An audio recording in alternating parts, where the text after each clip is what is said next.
Assalamu alaikum warahmatullahi wabarakatuh. Rabbi Surah Sadri wa Yassir li Amri wahlul 'uqdatam min lisani yafqahu qawli. What is Khula in Islam or in the laws of Sharia? Basically, when we look at the married couple, they usually sometimes there's a conflict between the both of two. They do not get along with something. Like let's say, for example, the husband has some disagreements with the wife, and the wife has some disagreements with the husband. And the most of the conflicts on the side of the wife, she has for the husband. Let's say she don't get along with it. Could be a financially, it could be sexually, or it could be a mentally satisfaction, or it could be any reason she don't get along with the husband. So what she does that, she asks her husband, please divorce me because I do not want to get along with you and I'm not mentally satisfied with you. So the husband refused to give her the divorce and convince her to be with him, but mentally she is not satisfied with him. Like it could be financial, it could be they are not getting along, or it could be dominating her, or it could be any reason.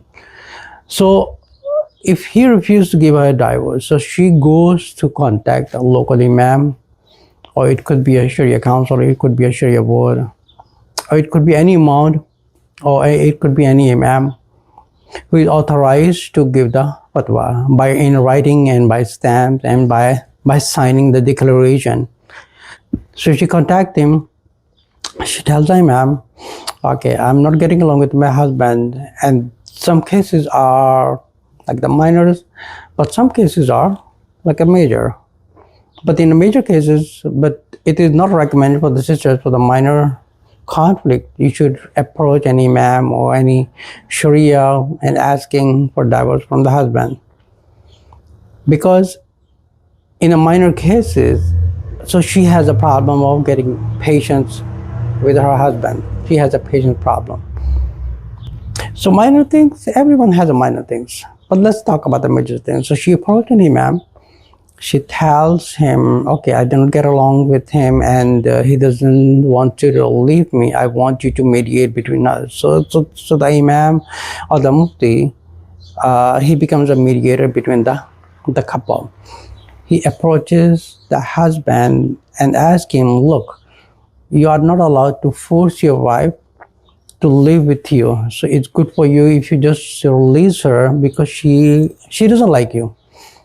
Or she has this problem and she has that problem, and that problems are not a minor. It's a major problem. So she doesn't want to live with you. So the Islam doesn't say that you force somebody mentally to live with the person if she doesn't want to live. So she release her. So that person finally, the husband finally agrees with that and declare, okay, I give her a divorce. I let her go. Now here is the problem. The second topic comes up of mahar. If the husband has a right to reject asking for the mahar, or he can ask, okay, I need the mahar and I'm going to divorce you. Or he can just say, okay, I let it go. I don't want it back. I'm just going to give you divorce. You can let go. So this is the process of Khula. So she approaches the husband. So in a civil court, it's called something called uncontested and contested. So the Khula is basically more related to contested, where she approaches the husband and try to negotiate on something, and he releases her, and she doesn't want to get along with the husband, and they finally ends up in divorcing, and is being declared given by the husband, and they are completed by the Khula. Okay, I'm not getting along with the husband because of this problem and that problem.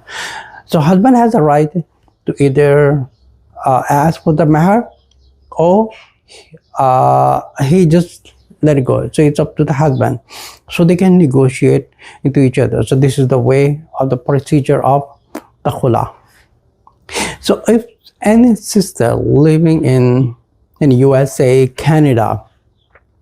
If you are in the same situation that you're not getting along with your husband, it could be any reason. It could be domestic abuse. It could be anything else. And in peacefully manners, in a mutual agreement between the two parties, the plaintiff and the defendant, they can get together with a mutual agreement. Okay, let's end up this relation because you're not getting along with me. Because let's say you force someone to live with you, but mentally that person doesn't want to live. So that basically you are satisfying your own needs, but not caring about others. So Islam doesn't teach that.